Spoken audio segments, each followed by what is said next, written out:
সাহায্য এবং সহযোগিতা করেছেন। এখানে আমি দু একটা কথা বলতে চাই, যার জন্য আমার এখানে আসা।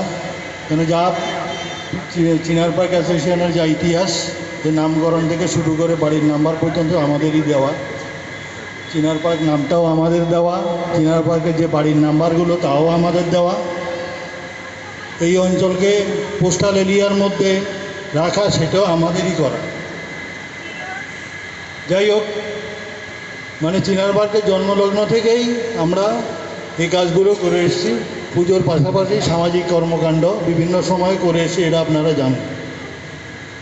আমি শুধু দু একটা কথা বলতে চাই, সেটা হলো আমাদের পুজোয় বিভিন্ন সময় বিভিন্নভাবে বিভিন্ন মানুষ অংশগ্রহণ করেছেন। এবারে পুজো মনে হয় আমি যেভাবে দেখেছি আর কি, আমার মনে হচ্ছে খুব ব্যতিক্রম।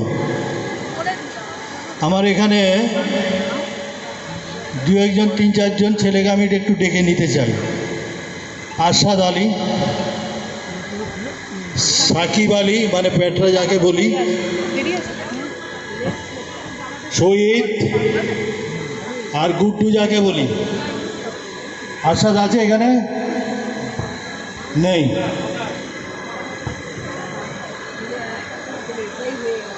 এরা কেউ নেই, কিন্তু এরা বিভিন্নভাবে আমাদের এই পুজোকে সাফল্যমণ্ডিত করেছে। এবং আমার মনে হয় এরা যদি না থাকতো আমাদের পুজোটা একটু ওঠাতে কষ্ট হতো। এই জন্য যে ওরা কিন্তু দিবারাত্র পরিশ্রম করে, এরা কিন্তু অ্যাসোসিয়েশনের কেউ না, অ্যাসোসিয়েশনের মেম্বারও না, এরা কেউ না। এই যে সুকু, যার কাজ হলো ইলেকট্রিক দেওয়া, সে কালকে পুজো মণ্ডপে এই যে দুর্গা ঠাকুর যে তোলার ব্যাপারে কি অক্লান্ত পরিশ্রম করে, তার কিন্তু ইলেকট্রিকের কানেকশান দিয়ে চলে যাওয়ার কথা। সে কিন্তু থেকে দুর্গা প্রতিমাকে লরিতে তুলে বা ব্যাটাডোরে তুলে তারপরে ও দায়িত্ব সম্পন্ন করেছে। এরকম অনেকেই আছে যারা এগুলো করেছে, এবং এই জন্য আমরা তাদেরকে এখানে উপস্থিত করাতে পারলে আমার খুবই ভালো লাগতো, কিন্তু তাদেরকে করাতে পারছি না। আমার এই কথাগুলোর বলার উদ্দেশ্য হলো, আপনারা আমাদের ব্যানারে দেখেছেন আমরা সম্প্রীতির পক্ষে, বিভাজনের বিরুদ্ধে। এটা আমি আমাদের অ্যাসোসিয়েশনের জন্মলগ্ন থেকে, যেমন সম্প্রীতির পক্ষে, উন্নয়নের, সম্প্রীতির এত বছর এবং উন্নয়নেরও এত বছর, এবারের গত কয়েক বছর ধরে যেটা পরিলক্ষিত করছি, সেটা হলো বিভিন্নভাবে বিভাজনের একটা তৈরি হয়েছে। যাদের নামগুলো বললাম, এই যে আমরা সবাই জানি, এখানে যারা উপস্থিত আছেন সবাই জানি যে আমরা হিন্দু ধর্ম যারা বিশ্বাস করি, এবং হিন্দু ধর্মের বিভিন্ন রকম শাখা প্রশাখা আছে। এই যে আমরা বলি যে ব্রাহ্মণটা কিন্তু ব্রাহ্মণের ঘরে জন্মগ্রহণ করলাম আর ব্রাহ্মণ হয়ে গেল, এটা কোনো বিষয় না। শাস্ত্রে একটা কথা আছে, জন্মজায়তে শূদ্র, ওই জন্ম যখন হলো তখন সে শূদ্র হয়েই হলো। পরবর্তীকালে যে ব্রাহ্মণটা তারপরে কি হচ্ছে, ব্রাহ্মণকে দ্বিতীয়বার সে জন্মগ্রহণ করে কিভাবে, এটাও শাস্ত্রে বলেছে। এবং ব্রাহ্মণের যদি একটু জানে, গীতার 18 নম্বরে আর 18 নম্বর অধ্যায় এবং 42-46 নম্বর শ্লোকটা কত নম্বর আমার ঠিক মনে নেই, 42 বা 46 হবে, শ্লোকে ব্রাহ্মণ সম্বন্ধে পুরো ব্যাখ্যা আছে। এবং ব্রাহ্মণ শুধু জন্মগতভাবে সে ব্রাহ্মণ কিছুতেই হতে পারে না, তার কাজ কর্ম দিয়ে সে ব্রাহ্মণ হবে, এবং বেদের পুরো শিক্ষা দীক্ষা নিয়েই সে ব্রাহ্মণত্ব লাভ করে। সে একজন গুরুর অধীনে থাকে, তারপরে ব্রাহ্মণত্ব লাভ করে। আজকে বইতে দিয়ে দিলাম আর ব্রাহ্মণ হয়ে গেল, এটা ব্রাহ্মণ না। সেই জন্যই আমি বলতে চাইছি, যেমন এই আজ থেকে 550 বছর আগে চৈতন্য মহাপ্রভু এখানে যে ভক্তি আন্দোলন শুরু করেছিলেন, তার উদ্দেশ্য যেমন চৈতন্য মহাপ্রভু ভক্তি আন্দোলন শুরু করেছিলেন, তেমনি বিদ্যাসাগরের কিছু বাণী ওই সামনে দুটো বাণী বক্তব্য আছে। যেমনি বিবেকানন্দ, জীবে প্রেম করে যেই জন সে বিজে ঈশ্বর। কাজেই আমি শুধু এই কথাটা বলতে চাই, আমাদের চিনার পার্ক অ্যাসোসিয়েশনের আমরা এটা বলতে চাই যে 550 বছর আগে ভক্তি আন্দোলন করে সমগ্র মানুষকে ঐক্যবদ্ধ করার জন্য যে আন্দোলন শুরু হয়েছিল, এবং পরবর্তীকালে তার বিভিন্ন কাজকর্ম দিয়ে ঈশ্বরচন্দ্র বিদ্যাসাগর যেমন করেছিলেন, পরবর্তীকালে রবীন্দ্রনাথও তাই বলেছেন, বিবেকানন্দ তাই করেছেন। কাজে ভারতবর্ষের যে বিশেষ করে ভারতবর্ষের ঐতিহ্য বৌদ্ধবাদী, তাছাড়া পশ্চিমবঙ্গের নিজস্ব একটা সংস্কৃতি আছে, যেখানে এখানে গণিত আমরা যেমন লালনকে পালন করি, তেমন আব্দুল করিমকে পালন করি, যারা লালনের মধ্যে দিয়ে জাতের কোনো জাত বলে কিছু নেই, এটা বলতে চাইছি। তেমনি আমি এই কথাটা দৃঢ়ভাবে বলতে চাই যে ব্রাহ্মণ বলে, ব্রাহ্মণত্ব তো বাদ দিয়ে ব্রাহ্মণ বলে কোনো বিষয় না, ব্রাহ্মণ অর্জন করতে হয়, জন্ম হয়ে কেউ ব্রাহ্মণ হতে পারে না।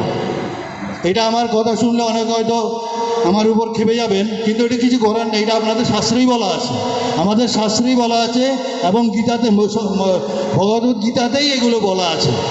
কাজে এই জায়গাটা আমার বলার এই উদ্দেশ্য হলো যে কেন চিনারবাগ অ্যাসোসিয়েশন এই বক্তব্যগুলো বললো, কেন আমাদেরকে সবাই নিয়ে ভারতবর্ষের সংবিধান যেন ধর্মনিরপেক্ষ, আমাদের চিনারবাগ অ্যাসোসিয়েশন আমরা এইভাবেই চিন্তাভাবনা করে চলি, এখানে কোনো বিভেদের কোনো জায়গা নেই, এবং বিভেদ যদি হয়, এবং চিনারবাগ অ্যাসোসিয়েশন থেকে আমরা বিভিন্ন সময়ে প্রথম থেকেই আমরা এর বিরুদ্ধে কথা বলে এসেছি।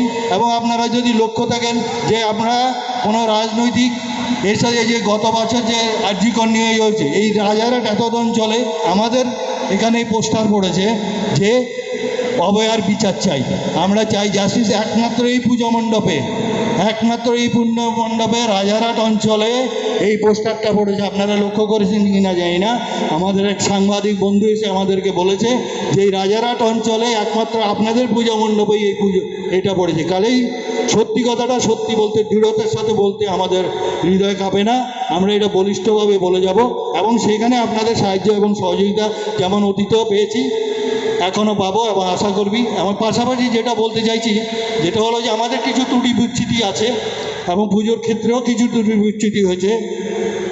আমরা ঠিকভাবে সংগঠিতভাবে, কিছুটা ব্যক্তি নির্ভরতা হয়ে যাচ্ছে, কিন্তু যেটা সংগঠিতভাবে আমাদের যেটা পুজোকে তোলা উচিত, এবং সেখানে আমাদের ছোট ছোট ছেলে মেয়েদের অংশগ্রহণ করা উচিত, এবং ছোট ছোট যারা বাড়ির মেয়ে আছেন, ছোট ছোট বউ আছে, কেন অনেকে সিনিয়র হয়ে গেছেন, তারা এখন করতে পারবে কিনা আমাদের সন্দেহ। এবং ঠাকুরমশাই যখন বলেছেন যে এবারকার মহিলাদের থেকে খুব একটা পাইনি, জানি না হয়তো কিসের জন্য উনি বলেছেন। আমি শুধু এটা বলতে চাইছি যে কারো একার উপর একার দ্বারা কোনো কিছু সম্ভব না, সংগঠিতভাবে না গেলে কোনো পুজো সম্ভব না। যাই হোক, অনেক ত্রুটি বিচ্যুতি আমাদের লক্ষ্য করি, যেমন একটু পুজোটা সাফল্যমণ্ডিতভাবে হয়েছে, আপনারা হয়তো এটা লক্ষ্য করেছেন পুজোটা, এবং আপনাদের অংশগ্রহণের মধ্য দিয়েই হয়েছে। কিন্তু কিছু ত্রুটি বিচ্যুতিও, যেহেতু সংগঠনে থাকার সুবাদে, প্রায় 35 বছর এই সংগঠনের সাথে যুক্ত থাকার সুবাদে আমি কিছু ত্রুটি বিচ্যুতি লক্ষ্য করেছি, যেটা আমাদের মতো সংগঠনের ক্ষেত্রে বাঞ্ছনীয় নয়। সেই ত্রুটি বিচ্যুতিগুলো আমাদের সাংগঠনিক ব্যাপার, সেটা পরবর্তীকালে সভা করে আমরা করব, কিন্তু এটা ত্রুটি বিচ্যুতি আমরা লক্ষ্য করছি। পাশাপাশি আমরা আপনাদেরকে যেটা অনুরোধ করব যে আপনারা যারা সংগঠনকে চাঁদা দিয়ে বা পুজোতে চাঁদা দিয়ে আপনারা যে সাহায্য এবং সহযোগিতা করবেন, আপনাদের কাছে আরও একটা সাহায্য এবং সহযোগিতা করি। আমাদের বিভিন্ন সময়ে যে পুজোর যে আনন্দ হয়, আনন্দ বসতে আমরা প্রথম থেকে চালু করেছি। কেন চালু করার উদ্দেশ্য হলো সবাই ব্যস্ত থাকে, পুজোর কটা দিন আমরা সবাই একসাথে মিলেমিশে খাবো, এবং এটাই জন্যই ওটাকে আনন্দভোজ নাম দেওয়া হয়েছে। এবং আমি এইটা লক্ষ্য করে যাচ্ছি, যার বাড়িতে কোনো দরকারই নেই, আমরা যখন প্রথম ঠিক করেছিলাম যে পার্সেলটা দেওয়া হবে সিনিয়র যারা হাঁটতে পারে না, চলতে পারে না, অসুস্থ প্রসূতি মহিলা, তাদেরকে পার্সেল দেওয়া। এখন কি দেখা যাচ্ছে এক বাড়িতে চারজন পার্সেল নিয়ে যাচ্ছে। এটা তো কোনো মতে এটা একমাত্র বন্ধ করতে পারেন আপনাদের সাহায্য এবং সহযোগিতা ছাড়া। কারণ আমি যখন পার্সেলটা দিতে বারণ করব, বা আমি যখন পার্সেলটা দেবো না, তখন সে মনক্ষুণ্ণ হয়ে যাবে। এই ধরনের ঘটনা বলছে, এই বিষয়ে আমরা নিশ্চয়ই নিজেরা চিন্তাভাবনা করব, এবং যারা এখানে আছে, দায়িত্বে আছে, বাবাইয়ের কথা আপনারা সবাই জানেন, নতুন করে বলার কিছু নেই। ওকে একটু সাহায্য এবং সহযোগিতা সবাইকে করা উচিত, এবং আমরা যারা ছোটো এরা আছে অনেকে। কিন্তু আমি যেটা আরও বারবার বলতে চাই, যেটা আমরা আমাদের ছেলে মেয়ে, ছেলের বউ, ছেলের বাচ্চা, ছেলের বউ, বাড়ির মেয়েকে বাড়ির মধ্যে রেখে দেবো, আর ব্যাপারগুলো অ্যাসোসিয়েশনের কাজটা সুষ্ঠুভাবে হবে এটা কোনো মতেই আশা করা যায় না। কাজে আপনারা আমরা সবাই আমাদের ছেলে মেয়েদের, আমাদের ছেলের বউকে, আমাদের মেয়েকে, আমাদের অ্যাসোসিয়েশনের অন্তত পুজোর কটা দিন, পুজোর 7-8 দিন আগে, বা এই যে ছেলেপেলে আছে যারা পুজোর চাঁদা দেয়, এই আমাদেরকে এই সাকিবকে নিয়ে পুজোর চাঁদা দেয়, আসাদুলকে নিয়ে পুজোর চাঁদা তুলতে হচ্ছে। কাজেই এদের আপনাদের সবাইকে বাড়ি থেকে বার করুন। এটা কোনো ক্রেডিটের বিষয় না। আমার ছেলে এইসব ব্যাপারে যায় না, যেমন আমার ছেলে বাংলাটা জানে না, অনেকটা সেই রকম যে আমার ছেলে এইসব কাজে যায় না, আমার বৌমা এইসব কাজ করে না, যেন এটা কোনো ক্রেডিটের ব্যাপার, এটা আদৌ ক্রেডিটের না ব্যাপার বিষয় নয়। যাই হোক, আমি আর বেশি দীর্ঘায়িত করতে চাই না, এটা আপনাদেরকে হৃদয়ঙ্গম করতে বলছি এই জন্য যে আপনারা সাহায্য এবং সহযোগিতা ছাড়া এটা যেমন পারবো না। স্বাভাবিকভাবেই আমরা আমাদের যে ত্রুটি বিচ্যুতিগুলো লক্ষ্য করছি, সেগুলো আপনারা হয়তো লক্ষ্য করেননি, আমরা লক্ষ্য করছি, সেগুলো আমরা সংশোধন যেমন করব, এবং তার পাশাপাশি আপনাদের সাহায্য এবং সহযোগিতা এইসব ব্যাপারে চাইবো, যেমন অতীতেও পেয়েছি, আগামী দিনেও পেয়েছি। আর একটা বিষয় হলো যে আমাদের এখানে 3টে দুর্গাপুজো হচ্ছে এবং তাদের পুজোগুলো সাফল্যমণ্ডিত হয়েছে, এবং তাদের প্রতিও আমাদের আন্তরিক শুভেচ্ছা ও অভিনন্দন জানাই।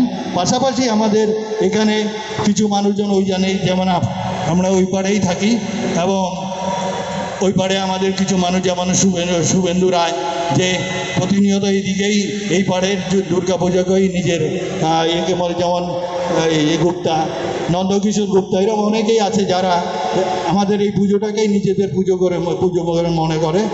এবং সেই জন্য আমি বলছি যে, এবং আমাদের এই অজয় মণ্ডল, উনি তো বিভিন্নভাবে সাহায্য এবং সহযোগিতা করেন, একটা উত্থানের মতো একটা জায়গা থেকেও উনি ওইখানকার বিরোধিতা করে এখানে পুরোপুরিভাবে উনি অংশগ্রহণ করছে, সেই জন্য আমরা ওনার প্রতিও কৃতজ্ঞ। হ্যাঁ, যাই হোক, সবার প্রতি আমরা কৃতজ্ঞতা জানাই। পাশাপাশি এটুকু বলবো যে আগামী দিনে আপনারা আরও বেশি করে এতে অংশগ্রহণ করবে। এই ঘটা বলে যারা আজকে অংশগ্রহণ করবে তাদেরকে ধন্যবাদ দিয়ে দিচ্ছি, আর যারা অংশগ্রহণ করেছে তাদেরকে আমার আন্তরিক অভিনন্দন জানাচ্ছি। এই ঘটে কথা বলে আপনাদের আবারও ধন্যবাদ জানিয়ে আমি আমার বক্তব্য শেষ করছি। নমস্কার।